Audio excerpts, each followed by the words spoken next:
Just like last year, I plan on reviewing and playing a lot of games this year, and January 2023 was a great start to the year. I have a nice list of all the games I played here, so I'm going to sit down, talk about them, and then rank them in the end. This list is in order, so sit back and enjoy this podcast style video. Okay, we're just going to start at the bottom of the list, and that game is Forspoken.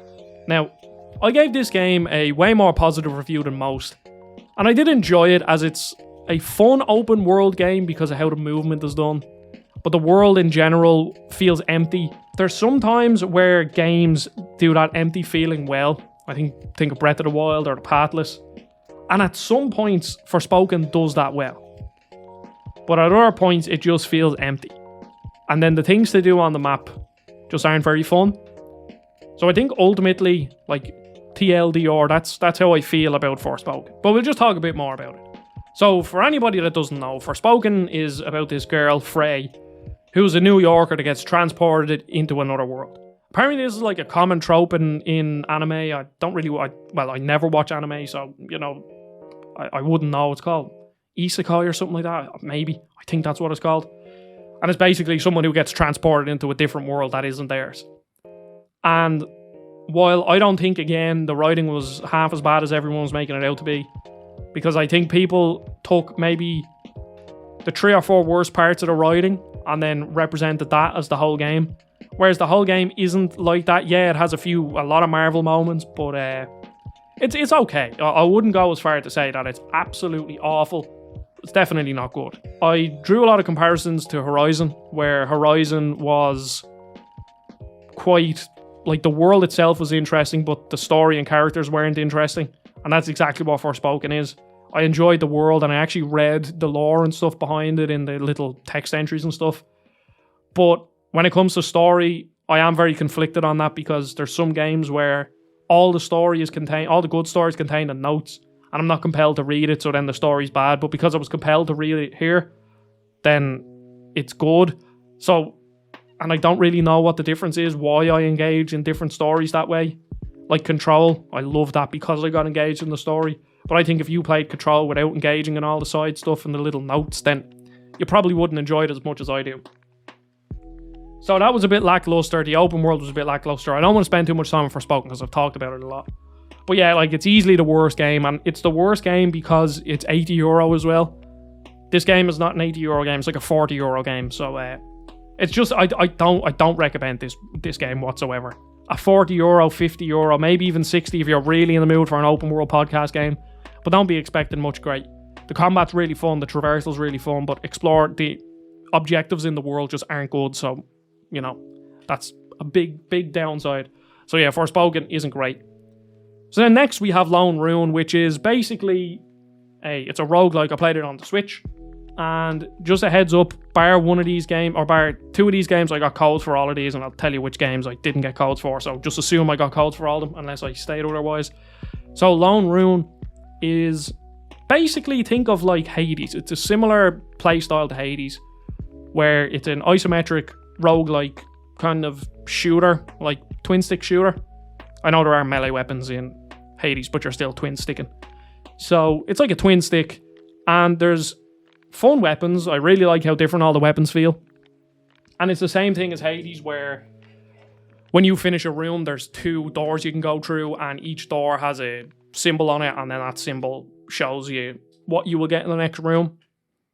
And as someone who tried to get into Hades, I don't really like the narrative, and it's not because I don't think the narrative is good. It's just, it's a roguelike. I don't want the narrative in a roguelike. I want snappy, fast, get into the action, no messing about. Give me the story in like side notes or stuff like that. Like The Binding of Isaac has a lot of story to it without telling you the story, and I know some of it's done through like fan theories and sort of, what happened here, or is this character this? But I just dislike the way Hades does its story because it's just so in your face, and that's not what I want in a roguelike. But it plays very similar to Hades with like the top-down aesthetic, and you can have loads of different powers. But the game just doesn't have any content. It basically falls down to that. The game looks great. It has like voxel graphics with pixel characters. I really like that aesthetic. Not many games do that. The only other one I can really think that I played was Soccer Story, and I really liked it there. But then after you beat the game once, all you can do is just score chase. There's no weapons to unlock, there's no secret bosses, there's no secret rooms. So ultimately that's what Lone Ruin falls down on like in my mind. If you want like a really, like it's really fun but just not enough content, so I'd probably wait for a sale, because I'd wait for a sale for this one. There's not really much more to say about it. It's fun, but yeah. And then next, we have Vengeful Guardian Moonrider. And this is when all the games start to become good, and it's basically just down to preference. Vengeful Guardian Moonrider is like Mega Man mixed with Ninja Gaiden, and it's just so fun. The character controls so smoothly, the graphics are gorgeous, the music is brilliant, and it's short. It only takes... If you're bad, it'll take you 4 or 5 hours. If you're good, you can beat it in like an hour or two. So a lot of it's skill dependent. And I can really feel myself, when I played it, improving. First few levels were so hard. And then I went back afterwards because I had to film a gameplay video when I finished the game. And I was like, I don't want to put up a gameplay video of crap gameplay. So I'll record gameplay video afterwards for Game Explain. When I beat the game, and then I'll understand it. And then I breezed through the first 2 levels, knowing attack patterns, knowing how to dodge, knowing everything. So it just really perfected what a 2D throwback platformer should be. And then on top of that, the level variety is so good. When it comes to the different levels, there's one where you're like on a bike, and it's like you're like going towards the screen, you have to shoot things. And then there's one that's just pure platforming. There's another where you're like jumping from car to car on a motorway while doing platforming and fighting. And then there's one where there's a robot running after you, so you have to keep moving. So yeah, the level design and the level variety is really what stands out, and it's a very good game that I would highly recommend. I think it's like €16, so the quality is there, but then when it comes to like time played to money spent, it's not much, but because the quality is so high, I can recommend it, because it is that good. And then next we have Whisker Squadron Survivor, which is a game that I got a code for that I kind of forgot that I requested, but I'm so glad that I got it because it's so fun. So think of Star Fox with like roguelike elements. I blanked there. Sorry, I'm recovering from like a flu, so my brain's probably a bit all over the place. So think of Star Fox with roguelike elements. So it's like pretty linear. They're not like, the level design isn't like very fancy or anything, but you're flying, you have to shoot enemies that are on the screen, you get score, and then you get rockets, and then you can upgrade your ships at the end with the money you get. And you know a roguelike is good when you're like, alright, one more run. And I downloaded it on my Steam Deck, and there was one night where I was playing it, and I played it for like an hour and a half straight, just like, oh, I can beat that boss next time. Oh, I could beat him. Oh no, oh crap, I died. Oh, I'll beat him again. And it's just so fun. It's a game I highly recommend. To be honest, I should have actually done the research going into this. I will actually look now. I don't know when it's launching. That's the only issue. But it's very, very fun. It's made by the people that made Race the Sun. If anyone played that it came out on PS Plus a good while ago. I think it was one of the first PS Plus games. I remember having it from years ago. No, I don't think it was one of the first, but it's a very, very fun Whisker Squadron Survivor. Let me see. Should have done this beforehand. So it just says Q1 2023. But like, yeah, it's very fun. And I'm not sure if it's launching into early access or what, but there's a demo on Steam, so just play it. I played it on the deck with the controller, and it worked really well. Mouse and keyboard is where it's at its best, because obviously you get a lot more accuracy with aiming. I think the only criticism I'd really level at it is that all the levels look the same, but because it's so fast paced and the gameplay is so fun, I can really overlook that. I'd imagine it's going to be cheap. If it's like less than €20, it's definitely a pickup because it's very fun. I would highly recommend it. And there's one more that I kind of forgot to talk about because I haven't really played enough of it to say like where to give it a definitive ranking. But before I go into the top 3, I'll just mention it. And it's called 8-Bit Adventures 2. And 8-Bit Adventures 2 is so good. I've played 5-6 hours of it, and it's basically this throwback to the 8-bit era of JRPG.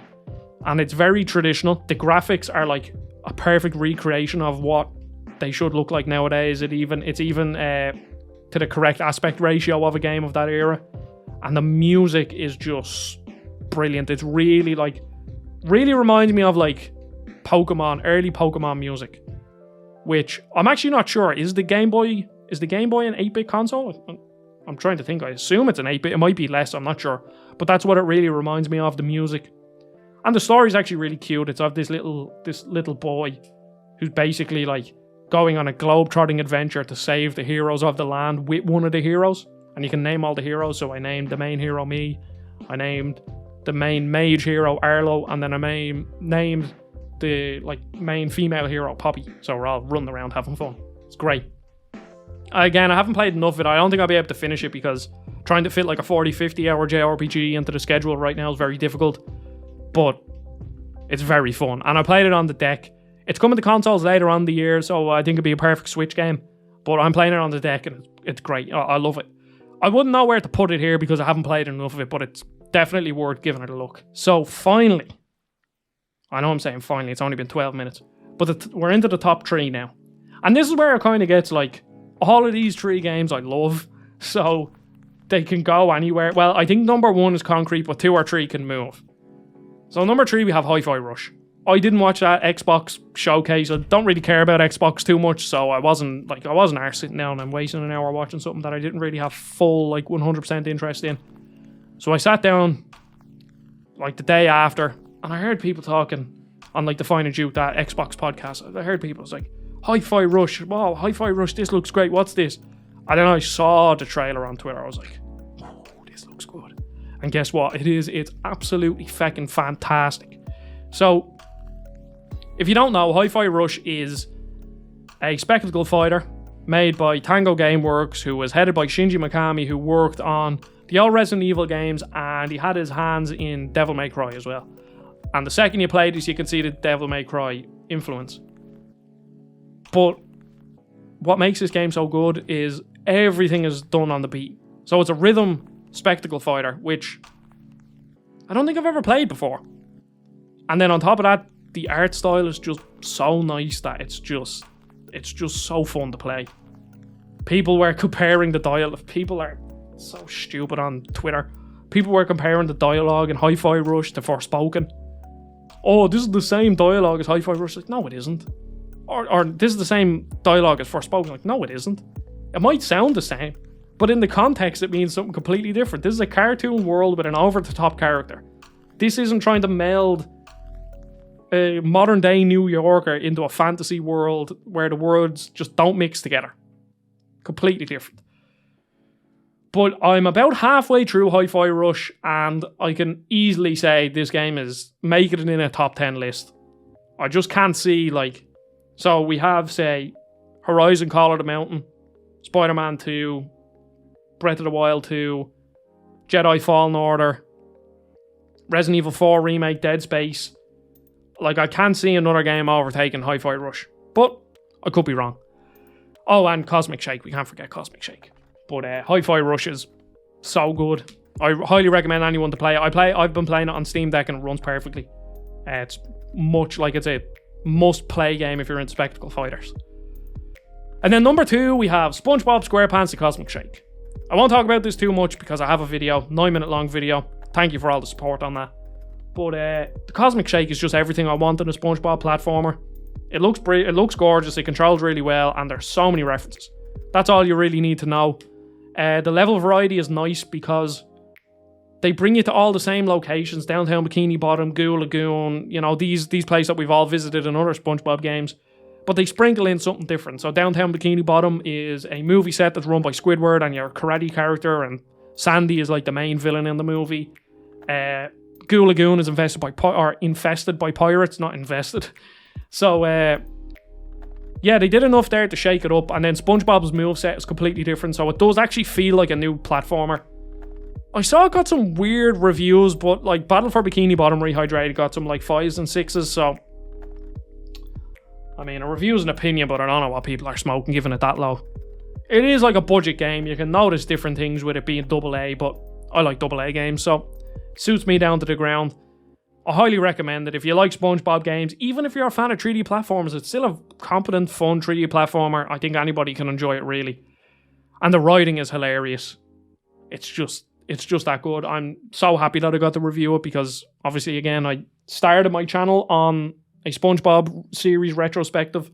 I didn't get a code for Battle for Bikini Bottom Rehydrated because it wasn't big enough, and then I got a code for this and all that. So I forgot to say, Hi-Fi Rush I bought, and the next game is what I bought. But Cosmic Shake, highly recommend it.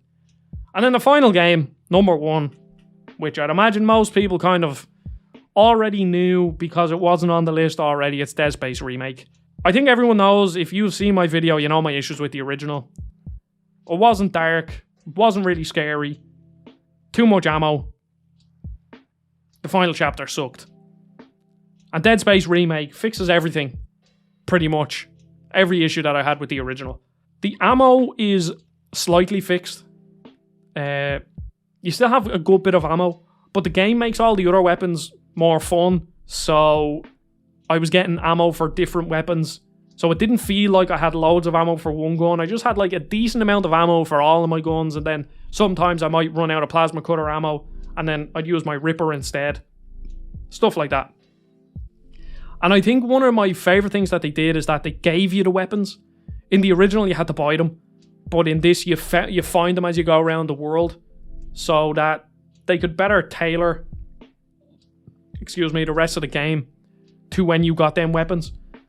I know they probably still did build the original game around that, where if you buy, say, like you could buy the line gun at this part, so then we're going to give you enemies that the line gun is good at killing. But in this game, because they actually give you the gun, they can really lean into that more, and I think it really helped. And then it did help with the ammo scarcity. And then with the ammo scarcity, another reason why it's been like almost fixed is that the game is a lot scarier, because the lighting and the audio in this game, some of the best I've ever seen. When you walk into some of the rooms where there's like smoke coming out of a vent and there's a light going through the smoke, I was like, what the like, this is insane how good it looks. And then the audio, so on my video I said the original Dead Space wasn't scary, and I played it with headphones on, which is a big thing for me. I don't play horror games with headphones on. So then I was like, okay, Dead Space Remake, start at like 5, 6 in the morning, pitch blackout, let's put headphones on. I played the first hour with headphones on. I was like, nope, can't do this. The audio in the game is so good, it's absolutely terrifying. I was asleep, or I was playing the game, and my girlfriend was asleep, and I texted her. I was like, when you wake up, text me. Do not walk into the sitting room with my headphones on and scare the crap out of me, because it was that scary. And then from then on, I couldn't play with headphones. I know I'm missing out on certain parts of the audio, but I'd rather be able to finish the game, because I knew I couldn't if I had the headphones in. It didn't fix the final chapter. The final chapter's still really bad. I really hate it. It just kills the pacing of the game big time. And the final boss is like, yeah, it's fine, grand. But one thing that it does, because I played through Dead Space 2 after Dead Space 1, I didn't make a video on it though. And Dead Space 2 has a way better narrative than Dead Space 1, and it's because they lean into the unitologist stuff a lot better. And in this, they really leaned in on the unitologist stuff, which is all the science stuff about basically there's like a church that are causing all this crap. And they really lean into it in this, and the narrative is a lot better because they have these side quests with like different characters on the ship that flesh out the story, and they actually they're way better than just the audio logs in the original game. So like, I'm still undecided, and I don't want to say this on the spot, but Dead Space people were saying that the original Dead Space is on the same level as Resident Evil 4. I don't agree with that, but I think Dead Space Remake is there or thereabouts. I'm not sure if I go as far to say it's better, but it's definitely in and around the same level. So I think Resident Evil 4 Remake has to step up the game to really beat Dead Space Remake. But I have no reason to believe that Capcom won't make Resident Evil 4 Remake great. Even though I saw those the Rain clips on Twitter, where it looks like GTA San Andreas Remake Rain. But yeah, Dead Space Remake is a must-play horror game. It's just fantastic. I was going to go for the Platinum because I have like 50% of the trophies. And the rest of them won't be too hard. It's like beat the game with the plasma cutter, but the plasma cutter is the best weapon in the game, so it doesn't really matter. But then the final one was beat the game on impossible mode and you only have one death. So I don't think I'll do that. I know you can cheese it by uploading your save to PlayStation Plus and then re-downloading it, but that's just a lot of hassle for something that, I mean, does it really matter? I don't think so. So I won't be going for the platinum, but it does look like a enjoyable platinum at the very least. But yeah, buy Dead Space Remake. So there's the ranking. It goes Forspoken, Lone Rune, Vengeful Guardian Moonrider, Whisker Squadron, Hi-Fi Rush, Cosmic Shake, and Dead Space Remake. I'm going to do this every month. I'll have a review for Dead Space Remake out sometime next week, and then Psychonauts 2, and then PSVR 2. So there's going to be lots of stuff this month. So thanks for watching. Goodbye.